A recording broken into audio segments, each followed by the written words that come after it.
தொப்பை குறைக்க உதவும் ஒரு நேச்சுரலான ஜூஸை பத்தி தான் சொல்றது. முருங்கை கீரை எல்லாருக்குமே சுலபமா இலவசமா கிடைக்கிற ஒண்ணுதான் முருங்கை கீரைன்றது. இப்ப முருங்கை கீரை வந்துட்டு அது பவுடர் பண்ணிட்டு தூள் பண்ணிட்டு கேப்சூல் பருவமா கிடைக்கிறது, இல்ல தூளா கிடைக்கிறது பாக்கெட்ல வாங்குறது. அந்த அளவுக்கு முருங்கை கீரை பெனிஃபிட் இந்த உலகத்துல தெரிஞ்சு போச்சு. இந்த உலகத்துல இருக்கிறதுல மிகப்பெரிய நியூட்ரிஷன்டான இலை அப்படின்னு வேணும்னா சொல்லலாம் முருங்கை கீரை. முருங்கை கீரை இலை வந்துட்டு தூள் செஞ்சதா இருந்தாலும் சரி, இல்ல ஃப்ரெஷ்ஷா இருக்கிற இலையா இருந்தாலும் சரி, BP level, sugar level, cholesterol level இது எல்லாமே ரெடியூஸ் பண்றதுக்கு ரொம்ப ஹெல்ப்ஃபுல்லான ஒண்ணு.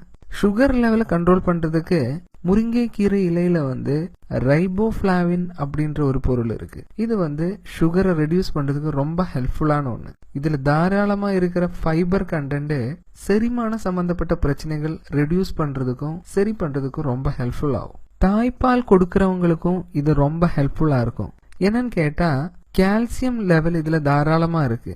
அதனால குழந்தைக்கு பால் கொடுக்கறதுக்கு தேவையான அளவுக்கு மில்க் ப்ரொடக்ஷன் நடக்கும். தைராய்டு சம்பந்தப்பட்ட பிரச்சனைகள் இருக்கிறவங்களுக்கு தைராய்டு ஹார்மோனை ரெகுலேட் பண்றதுக்கும் முருங்கை கீரை ரொம்ப ஹெல்ப்ஃபுல் ஆகும். இதுல புரோட்டீன், ஃபைபர், கால்சியம் அந்த மாதிரி பொருட்கள் தாராளமா இருக்கிறதுனால தான் இது நேச்சுரலான ஒரு எனர்ஜி கிடைக்கிறதுக்கு நமக்கு ஹெல்ப் ஆகுது. கொழுப்பு ரொம்ப வேகமா எரிக்கிறதுக்கும் இது ஹெல்ப் ஆகும். நம்ம தொப்பை ஆயிடுச்சு இல்ல உடம்பு ஆயிடுச்சு ரெடியூஸ் பண்றதுக்கு முருங்கை கீரை எப்படி பயன்படுத்துறது அப்படின்னு கேட்டா, 1/4 கப்பு முருங்கை கீரை இலை, 1 கப்பு தண்ணீர், இது ரெண்டும் சேர்த்து ஒரு மிக்சரோட ஜார்ல போட்டு நல்லா கிரைண்ட் பண்ணிட்டு அது நல்லா வடிகட்டி அதோட தண்ணி மட்டும் எடுத்து அதுல 1 ஸ்பூன் தேன், ஒரு பாதி எலுமிச்சையோட சத்து, இது எல்லாமே சேர்த்து நல்லா கலத்தணும்.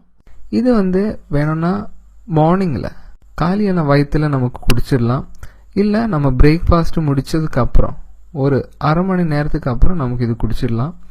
இல்ல நைட்டு சாப்பாடுக்கு அப்புறம் அரை மணி நேரத்துல இந்த ஜூஸ் நமக்கு பயன்படுத்திக்கலாம். எதா இருந்தாலும் கண்டிப்பா உங்களுக்கு அதோட ரிசல்ட் கிடைக்கும். இது ரெகுலரா நம்ம பயன்படுத்தியா மட்டும்தான் நமக்கு அதோட பெனிஃபிட் கிடைக்கிறது. அட்லீஸ்ட் ஒரு 7 days ஆகுது நம்ம பயன்படுத்தியா மட்டும்தான் நமக்கு அதோட ரிசல்ட் கிடைக்கும். முருங்கை கீரையில நம்ம உடம்புக்கு தேவையான என்னென்ன பொருட்கள் இருக்கு அப்படின்னு நம்ம விக்கிபீடியால பார்த்தாலே நமக்கு தெரியும். அதுல இல்லாம இருக்கிற ஊட்டச்சத்துக்கள் இது இல்லை அப்படின்னு வேணா சொல்லலாம். இதுல 25% அதிகமா இரும்பு சத்துக்கள் இருக்கு நம்ம நார்மலான கீரையை விட.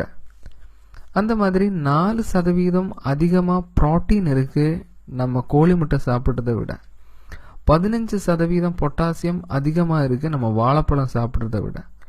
10% அதிகமா இருக்கு கேரட்ல இருக்கிற விட வைட்டமின் ஏ. 17% இருக்கு கால்சியம் நம்ம ஒரு கிளாஸ் பால் குடிக்கிறத விட. அந்த மாதிரி இதுல இருக்கிற வைட்டமின்ஸும் மினரல்ஸும் நம்ம உடம்புக்கு தேவையான பொருட்கள் எல்லாமே இருக்கு. அதனால ஒரு நேச்சுரலான எனர்ஜி பூஸ்டர் அப்படின்னு சொல்லலாம். கண்டிப்பா உங்களுக்கு இந்த டிப்ஸ் ஹெல்ப் ஆகும்.